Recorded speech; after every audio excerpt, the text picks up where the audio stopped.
ለአካላዊ እንዲሁም ስለ ልቦናዊ የጤና መረጃዎች ሰብስክራይብ በማድረግ ቤተሰብ ይሁኑ። እንዲሁም ላይክ እና ሼር በማድረግ ለሌሎች ያጋሩ። እናመሰግናለን።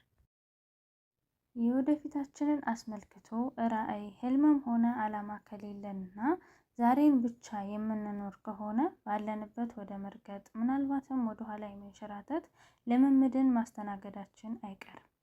አሰላሙ አለይኩም ወራህመቱላሂ ወበረካቱ። ሰላም ጤና ይስጥልኝ።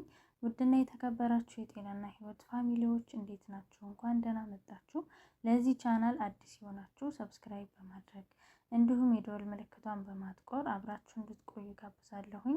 ጤናና ህይወት ቻናል ላይ አካላዊ እንዲሁም ስነ ልቦናዊ የጤና ጉዳዮች እንዲሁም የመጽሐፍ ትረካዎችን ታገኛላችሁ ማለት ነው። አሁን ነባር ፋሚሊዎች ደግሞ ላይክ እና ሼር በማድረግ አብራችሁኝ እንድትቆዩ ጋብዛለሁኝ። ስለሚኖረን ቆይታ ከወዲሁ በጣም አመሰግናለሁ። ዛሬ በህይወታችን ብናውቀው ብንረዳው ይጠቅመናል ያልኩትን ወይም ደግሞ ልናስተውለው የሚገቡ ነገሮች ናቸው ብዬ ያስብኩትን ርዕስ ይዤላችሁ መጥቻለሁኝ። ጠቃሚ ነው፣ አስተማሪ ነው ብዬ አስባለሁኝ። በቪዲዮ ትጠቀሙበታላችሁ።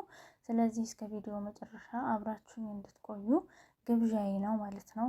ዛሬ ስለ ፊውቸር እናወራለን። ስለ ፊውቸር ስናወራ የወደፊታችንን ወይም ደግሞ ፊውቸራችንን የሚጠቁሙ ሁኔታዎች ምን ምን ናቸው? ይህን ሀሳብ ለማንሳት ነው ያሰብኩት ዛሬ። እውነቱን ለመናገር እንደ አንድ አማኝ ወይም ደግሞ እንደ አንድ ሃይማኖተኛ የሰው ልጅ ወደፊቱን ያውቃል ብለን አናምንም። ከዚህ ሀሳብ የጠራ አመለካከት እንዲኖራችሁ እፈልጋለሁ መጀመሪያ ማለት ነው። ይሄ ማስጠንቀቂያ ነው ማለት የወደፊቱን የሚያውቀው ፈጣሪ ነው። የሰው ልጅ ሁሌ እንደምላችሁ የሰው ልጅ በክፍለ ጊዜ ነው የሚኖረው። ምድር ላይ የተሰጠው የሆነ ክፍለ ጊዜ አለ። እኛ የዛሬ ሰዎች ነን። ነገ ዘግይቶ የሚመጣ የተሰጠን ተጨማሪ ጊዜ እንጂ የሚደረስበት ቀን አይደለም። ነገ ተስፋ ነው ግን ደግሞ ስንኖረው ዛሬ ብለን ነው የምንኖረው እንጂ ነገ ብለን የምንኖረው ቀን በፍጹም አይመጣም። ከዚህ በፊት የነበሩ ሰዎችም አግኝተውት አያውቁም። ይሄ የምድር እውነት ነው። ነገር ግን እኛ ሜቢ ነገ ብለን የምናስበው ወይም ደግሞ ፊውቸራችን ለወደፊታችን ይሄ እኔ ማንነቴ የሆነ ቦታ ይደርሳል ብለን የምናስበው ነጋችንን የሚወስኑ አሁናዊ ሁኔታዎቻችን ምንድን ናቸው? ወይም ደግሞ አሁን የምናደርጋቸው ነገሮች ምን ያክል የወደፊታችን ህይወታችን ላይ ተጽዕኖ ይፈጥራሉ የሚለውን በግልጽ ለማውራት ነው ማለት ነው። አንድ ሰው ለገንዘብ ያለው አመለካከት ነገ ላይ ህይወቱ ምን ላይ እንደሚሆን ወይም ደግሞ ምን አይነት አቅጣጫ ሊኖረው እንደሚችል ፍንትው አድርጎ ሊያሳየው ይችላል። ስፔሻሊ በዚህ ዘመን ገንዘብ ፓወር ነው። አሁን ላይ እኛ ከሰጠነው ወይም ደግሞ አግዝፈን አመለካከታችንን ገንዘብ ላይ ከማድረጋችን የተነሳም ሊሆን ይችላል። እውነትን ፓወር ኖሮት ሊሆን ይችላል። እሱን እንግዲህ በሌላ ርዕስ እንመጣበታለን። ነገር ግን አሁን ላይ ፓወር ነው። በጣም ፓወር ያለው ሰው ብለን የምናስበው ሰው ገንዘብ ያለው ሰው ነው። ስፔሻሊ በዚህ ዘመን ማለት ነው። ሌሎች እኔ በበኩሌ በአመለካከቴ ሌሎች ቅድሚያ የሚሰጣቸው ነገሮች አሉ ብዬ ባስብም ማለት ነው። ነገር ግን ወደድንም ጠላንም በአሁኑ ሰዓት ገንዘብ ከሁሉም ይበልጣል ሳይሆን፣ ነገር ግን ገንዘብ ያስፈልጋል ለሰው ልጅ። ብዙ ጊዜያችንን የሰው ልጅ ሙያ እንኳን ኖሮት በሙያው በእውቀቱ ያንን እውቀትና ሙያ ወደ ገንዘብ መቀየር ነው የሚፈልገው ሰው። ወደ ገንዘብ ስንቀይር ያንን የለፋንበትን በጣም ጊዜያችንን ያባከንበትን ጉልበታችንን እውቀታችንን ያባከንበትን ሜቢ ብዙ ነገር ሉዝ ያደረግንበትን ነገር ሁሉ ገንዘብ ለማግኘት ሊሆን ይችላል። ለዛ ላገኘነው ገንዘብ ደግሞ ያለን አመለካከት ወይም ደግሞ የምናወጣበት መንገድ ለገንዘባችን ያለን አተያይ ለወደፊት ምን ያክል ወይም ደግሞ ምን ያህል ገንዘብ ሊኖረን እንደሚችል ወይም ደግሞ ገንዘብ ጋር ያለን ግንኙነት እንዴት ሊሆን እንደሚችል በግልጽ ፍንትው አድርጎ ሊያሳየን ይችላል ማለት ነው። ገቢያችንን ለማሳደግ እቅድ አለመኖር፣ ከገቢያችን በላይ ማባከን፣ ለታይታ ብቻ ነገሮችን ውድ የሆኑ ዋጋ ያላቸው ነገሮችን መግዛትና የመሳሰሉትን ልምዶች በህይወታችን ለወደፊት ያለን የገንዘብ መጠን ምን ያክል ሊሆን እንደሚችል እናውቀዋለን። አሁን ፐርሰናሊ ሁሉም ሰው ፐርሰናሊ ያለውን ገንዘብ ያውቃል። አንዳንድ በጣም ታዋቂ የሆኑ ሰዎች ካልሆኑ በስተቀር ሜቢ እነሱም ላይታወቅ ይችላል። ራሳችንን የምናውቀው ራሳችን ነን። ግን ደግሞ እኛ ካለነው በላይ ሆነን እንድንታይ ውድ የሆኑ ነገሮች ላይ ገንዘባችንን የምናባከን ከሆነ ለጊዜያዊ ነገሮች ወይም ደግሞ ጥቅም ካላቸው ነገሮች በላይ ኢንጆያችንን መርጠን ኢንጆይ ለማድረግ ምናባክን ከሆነ አእምሮ ማደስ እንዳለ ሆኖ ላይክ አእምሯችንን ከማደስም ባለፈ ነገር ደግሞ ብር እስከ ማባከን የሚደርሱ አይነት ከመጠን አለፍ ያሉ ማባከን በሚባል ደረጃ የሚደርሱ ነገሮች ላይ ትኩረታችንን አድርገን መስራት። ላይክ አሁን ገንዘባችንን የሆነ ስንሰራ የሆነ ብዙ ለፍተን ነው ገንዘብ መቼም ዝም ብሎ አይመጣም አይደለ? ሰው ያመጣንበትን መንገድ ልናስተውልና እንዴት ማጥፋት እንዳለብን ማወቅ መቻል አለብን። ጠቃሚ ላልሆኑ ነገሮች፣ ቋሚ ላልሆኑ ንብረቶች ዝም ብለን የምናወድመው ከሆነ ሚኒመም ስራ ማንጀምርበት ከሆነ ሰርተን ያመጣንበትን ወይም ደግሞ ያለንበትን ቢዝነስ ልናሳድግበት ማንፈልግ ከሆነ ማለት ነው ወደፊት ሊኖረን የሚችለው ኢኮኖሚካሊ ሌቭላችንን አሁን ላይ ማወቅ እንችላለን ብዬ አስባለሁ። ምክንያቱም ሰው የሆነ ስራ ሲጀምር እንኳን አሁን በዚህ ሰዓት ብጀምር እስከዚህ ሰዓት ይሄን ያህል ብሰራ ሰው ይመኛል። እስከዚህ ሰዓት ይሄን ያህል ብሰራ ምናምን ብለን እናስባለን አይደለ? ከዛ አንጻር ደግሞ የምናባክነው ከሆነ ያለውን ብር ለማባከን በጣም ብዙ ብር አከማቸው ቢል ራሱ ሚኒመም 1 ወር 6 ወር በጣም በቂ ነው ያለውን ብር ለማባከን ማለት ነው። ይሄንን ትኩረት አድርገን ልናስብበት ይገባል። ለገንዘብ ያለን አመለካከት ማለት አጠቃቀማችን፣ አወጣጣችን ስናመጣው እንደምንለፋው ያክል ስናወጣው ደግሞ ጥንቃቄ ልናደርግበት ይገባል። ለገንዘብ ያለን አመለካከትና አወጣጥ አጠቃቀም ለወደፊት ምን አይነት ኢኮኖሚካል ሌቭል ላይ እንደምንሆን ካሁኑ ሊያሳየን ይችላል ነው ባጭሩ ማለት ነው።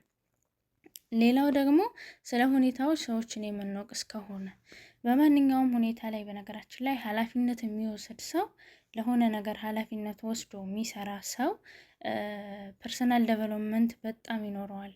ራሱን ዴቨሎፕ ያደርጋል። በተለያዩ ፈተናዎች ላይ ኃላፊነቱን ወስዶ በዛ ነገር ላይ ዲፌንስ ለማድረግ የሚነሳ ሰው ራሱን ያስተምራል። ከስህተቶቹም ይሁን ከደስታዎቹ፣ ከሀዘኖቹ፣ ከእንቅፋቶቹ ራሱን የሚያስተምር ሰው ደግሞ ለየትኛውም በህይወት ለሚመጡ ኃላፊነቶችና ፈተናዎች ዝግጁ ነው ማለት ነው። ኃላፊነት የሚወስድ ሰው ለወደፊት የሆነ ሌቭል ላይ እንደሚደርስ እርግጠኛ ነው። ከፍ ያለ ሌቭል ላይ እንደሚደርስ እርግጠኛ ነው። ምክንያቱም የሆነ ፈተና ተፈትኖ ከዛ ፈተና ተምሮ አልፎ የሆነ ደረጃ መድረስ ስለሚፈልግ ከዛ ስህተት መማር ስለሚፈልግ ነው ራሱን የሚወቅስና ኃላፊነት የሚወስድ ሰው የሚሆነው ማለት ነው።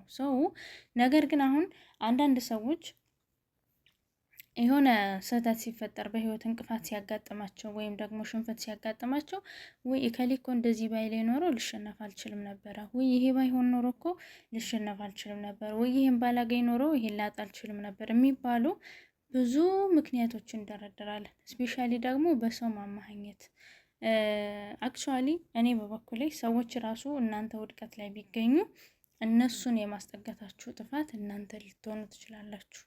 ሜቢ ሰው ራሱን የሚያይ እንደዚህ ባላደርግ ኖሮ ልሸነፍ አልችልም ነበር ብሎ ከነዛ ስህተቶች፣ ከነዛ ሽንፈቶች፣ ከነዛ ውድቀቶች መነሳቶች ሁሉ ራሱን የሚያስተምር ሰው የሆነ ሌቭል ላይ ያሰበው ሌቭል ላይ እንደሚደርስ ጥርጥር የለውም ማለት ነው። ነገር ግን ሌሎች ሰዎችን የሚወቅስ ራሱ ባጠፋውም ነገር ሊሆን ይችላል ወይም ደግሞ በሆነ ውድቀት በሆነ በህይወቱ በተከሰተ በየትኛውም ስህተት ላይ ደግሞ ሰዎችን የሚወቅስ ከሆነ ራሱን ማሳደግ አይችልም። እዛው ላይ ቁጭ ብሎ ነው የሚቀረው ወይም ደግሞ ወደኋላ ነው ካለበት እንደውም የሚሸሸው ማለት ነው።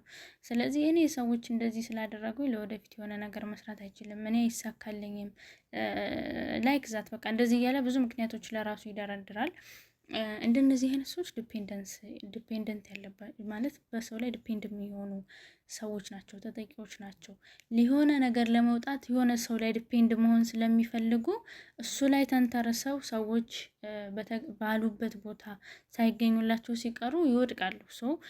ያን የሚያሳብቡት ዲፔንድ ባደረጉት ሰው ላይ እንጂ እኔ ዲፔንድ ባልሆን ኖሮ ብለው ራሳቸውን ወቅሰው ከዛ ፈተና ተምረው አያድጉም ማለት ነው። ነገር ግን ዲፔንደንስን ሙሉ ለሙሉ በመተው ኢንዲፔንደንት ሆኖ ራሱን ማውጣት የሚችል ሰውና ለጥፋቶቹ ለውድቀቶቹም ኃላፊነት ወስዶ ራሱን የሚያስተምር ሰው ለወደፊት ስኬታማ እንደሚሆን ምንም ጥርጥር የለውም ማለት ነው። ይሄ እውነት ነው። ሌላው ደግሞ ዲሲፕሊን አለመኖር ማድረግ የሚገባንን ነገር ከማድረግ ይልቅ እንዲሁም ደግሞ ማድረግ የማይገባን ነገር ከመቆጠብ ይልቅ እንደ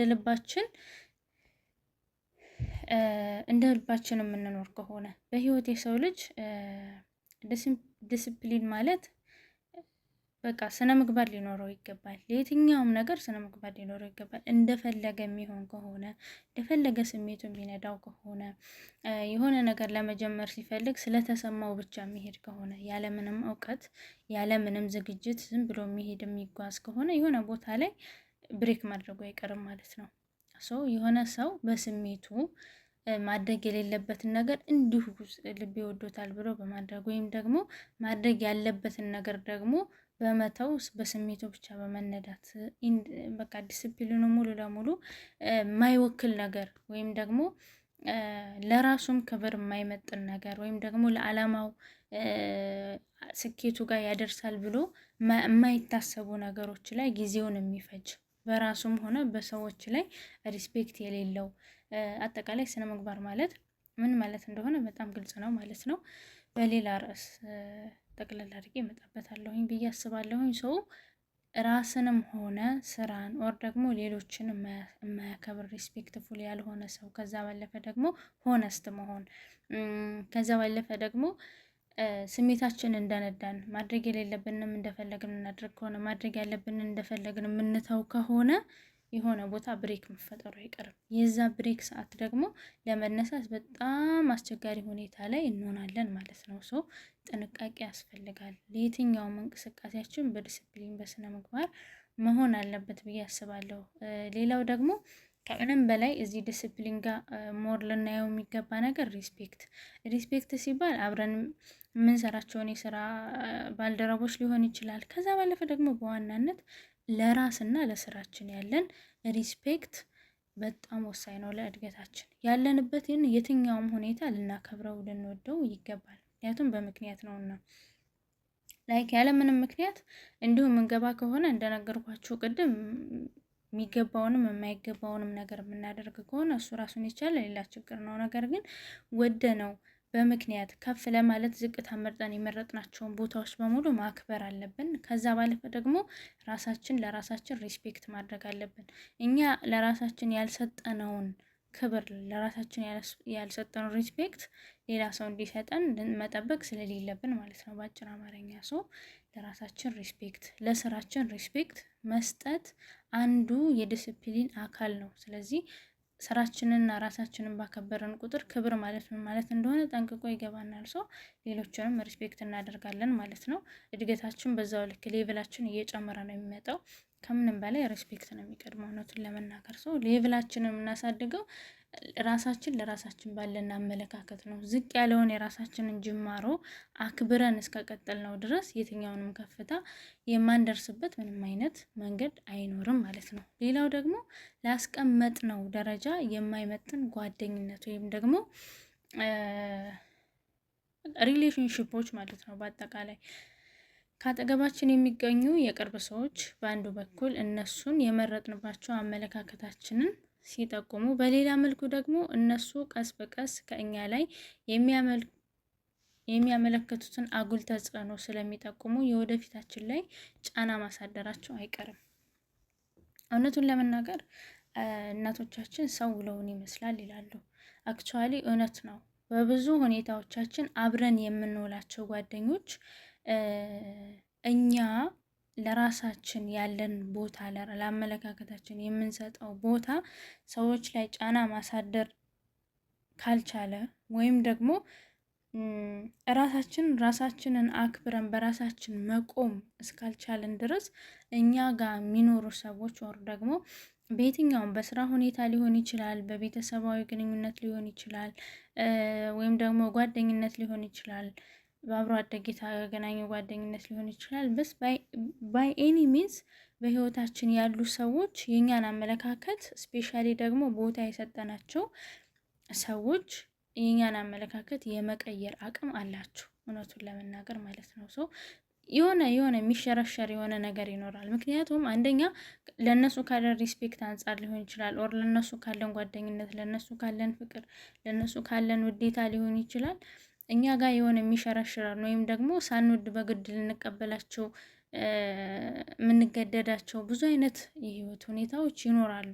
ሰው አዋዋላችንን ወይም ደግሞ እውነቱን ለመናገር የሰው ልጅ መርጦ መቅረብ ይከብዳል።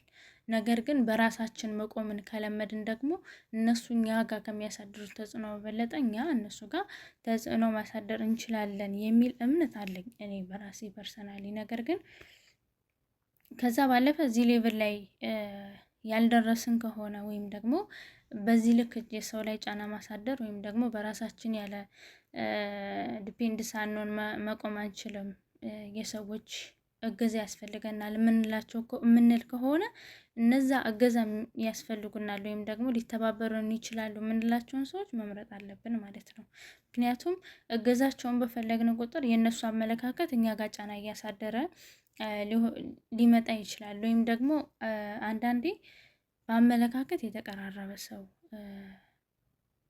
በቃ አመለካከታቸው ወር ደግሞ የህይወት መንገዳቸው ሙሉ ለሙሉ እንኳን ክሎዝ ባያደርግ ግን የተመሳሰለ ወይም ደግሞ ቅርርብ ያለው አይነት ላይፍ ስታይል ያለው ሰው ጋር ቢሆን በጣም የተመረጠ ነው ለዓላማችን ተደጋግፎ ለመራመድ። ምክንያቱም እኛም የሰዎችን ድጋፍ በምንፈልገው ልክ ሌላውም ሰው የእኛን ድጋፍ የሚፈልግበት የሆነ ሰዓት ስለሚኖር ለመደጋገፍ እንደዛ ይሆናል፣ ለስኬት ማለት ነው። ለስኬት ሌሎች ግንኙነቶች ራሳቸውን ችለው የራሳቸው እንትን ይኖራቸዋል፣ የራሳቸው ህጎች፣ በህግ ለሚመሩ ሰዎች ማለት ነው። ሰው በአጭሩ ከኛ ላይፍ ስታይል ጋር እኛ ልንሰራው ካሰብነው ስራ ጋር የተያያዘ ልምዶች ያሏቸው ሰዎች ጋር ቅርርቦቻችንን ብናደርግ የተሻለ ሞር ይሆናል። ካልሆነ የትኛውም ሰው ጋር እንትን የምንል ከሆነ እኛ ጋር ያለውን አስተሳሰብ ሙሉ ለሙሉ እያጠፉ የራሳቸውን አስተሳሰብ እየጫኑብን የሚሄዱ ሰዎች አይነቶች ከሆኑ አልሰማም የሚሉ ከራሳቸው አመለካከት ውጪ ማዳመጥ የማይፈልጉ አይነት ሰዎች ለጓደኝነት የምንመርጥ ከሆነ ፊውቸራችን አሁንም የሆነ ብሬክ ሊኖረው ይችላል። እሱንም በትኩረት ልናየው ይገባል። ሌላው ደግሞ እና አምስተኛው አጠቃላይ የህይወት ዓላማ አለመኖር። የወደፊታችንን አስመልክቶ ራዕይ፣ ህልምም ሆነ ዓላማ ከሌለንና ለዛሬ ብቻ የምንኖር ከሆነ ባለንበት ወደ መርገጥ ምናልባትም ደግሞ ወደ ኋላ የመንሸራተትን ልምምድን ማስተናገዳችን አይቀርም ይላል። የሆነ የሰው ልጅ ቋሚ የሆነ ህልም ይኖረዋል። ቋሚ ህልም ማለት እኔ አክቹዋሊ ይሄንን እምነት ብዙ ሰዎች ላይቀበሉት ይችላሉ አክቹዋሊ። ነገር ግን በህይወታችን የሆነ የተፈጠርንበት ዓላማ አለን ብለን እናስባለን። እኔ በህይወቴ እንደዚህ ብሆን ደስ ይለኛል ብሎ ደግሞ የሚያስባለ፣ እኔ የምሰራው ይሄን ለመሆን ነው ብሎም የሚያስባለ። አጠቃላይ የህይወት ግብ ሊሆን ይችላል፣ የአጭር ጊዜ ሊሆን ይችላል። ከዛ ደግሞ በአጠቃላይ የሰው ልጅ ባይዘው ስኬቱ ወይም ህልሙ ከደረሰበት በኋላ ሌላ ህልም እንደሚኖረው ምንም ጥርጥር የለውም። ግን ደግሞ የህይወት ዓላማ ግን ይኖረናል። የህይወት ዓላማ ከሌለን ህይወታችን ዝብርቅርቆ ነው የሚወጣው። የሆነ የምንኖርበት ወይም ደግሞ ልንጓዝበት መንገድ የምናመቻችለት የሆነ መንገድ ሊኖረን ይገባል። ሶ ያ ደግሞ ራዕይ፣ ህልም ወይም ደግሞ ስኬት ማለት ነው። በቃ እሱ ጋር ለመድረስ እንገሰግሳለን። እሱ ጋር ለመድረስ ያንን ነገር ለማድረግ ጊዜያዊም ሆነ ዘላቂ የሚሆን ያህል ወደ እሱ ለመሄድ እንገሰግሳለን። ባስተውሎ ለመራመድ እንሞክራለን። ብዙ ነገሮችም ዱዝ ልናደርግ እንችላለን እዛ ቦታ ለመድረስ ምናምን። ሰው ህልም ከሌለን እና ያለምንም ነገር የምንሰራ ከሆነ ግን ደግሞ ባለንበት ነው የምንረግጠው። አንደኛ ምንም አይነት ለውጥ በህይወታችን አናስተናግድም። የሰው ልጅ አንድ ቦታ ቁጭ ማለት በራሱ ውድቀት ነው። በነገራችን ላይ የሰው ልጅ ሁሌ አዲስ ነገር ማወቅ የሚፈልግ ክሬቲቪቲ የሆነ ህይወት መኖር አለበት። ለማንኛውም ማለት የሆነ ነገር ክሬት ማድረግ አለበት። የሆነ አዲስ ነገር ማየት፣ አዲስ ነገር ማንበብ፣ አዲስ ነገር መልመድ፣ አዲስ ነገር መሞከር መቻል አለበት። ያለምንም ነገር ዝም ብሎ የሚቀመጥ ከሆነ ግን ባለበት ቁጭ ነው የሚለው። አንዳንድ አስተሳሰቦች አእምሯችን ደግሞ በጣም ነው የሚደክመው። የሆነ የመርሳት እንትኑ ፕሮባቢሊቲው እየጨመረ ነው የሚሄደው። አንድ ቦታ ቁጭ ካልን እየተንሸራተት ነው የሚሄደው። ዝቅታ ነው የሚኖረን። ሶ አዲስ ነገር መልመድን መሞከርን ሁል ጊዜም ቢሆን ልንጠላ አይገባም። ከዛ ባለፈ ደግሞ ያን አዲስ ነገር ለመልመድና አዲስ ጉዞ ለመጀመር ከሚረዱ ነገሮች ደግሞ ቋሚ የሆነ ዓላማ ወይም ደግሞ ጊዜያዊ የሆነ ዓላማም ሊሆን ይችላል ለሱ ምንሰራለት የሆነ ነገር ያስፈልገናል ማለት ነው። እነዚህን አምስቱን ነገሮች በዋናነት በህይወታችን በአትኩሮት ልናያቸው፣ ልናጤናቸውና ልናስባቸው እንዲሁም ወደ ተግባር ልንቀይራቸው የምንችላቸው ነገሮች ናቸው ብዬ አምናለሁኝ። እሱ ትጠቀሙበታላችሁ ብዬ አስባለሁኝ። እኔ በበኩሌ የሆነ ነገር ለመረዳት ችያለሁ ማለት ነው። አመሰግናለሁ በጣም አብራችሁኝ ስለነበራችሁ፣ አብራችሁኝ ስለቆያችሁ፣ ስለተከታተላችሁኝ ቴንኪዩ ሶ ማች። ቀጣይ እንደዚሁ በአዲስ ርዕስ በአዲስ ሀሳብና ያስተምራሉ በምላቸው ርዕሶች እስከምንገናኝ ሰላም ሁኑልኝ። ባይ ባይ።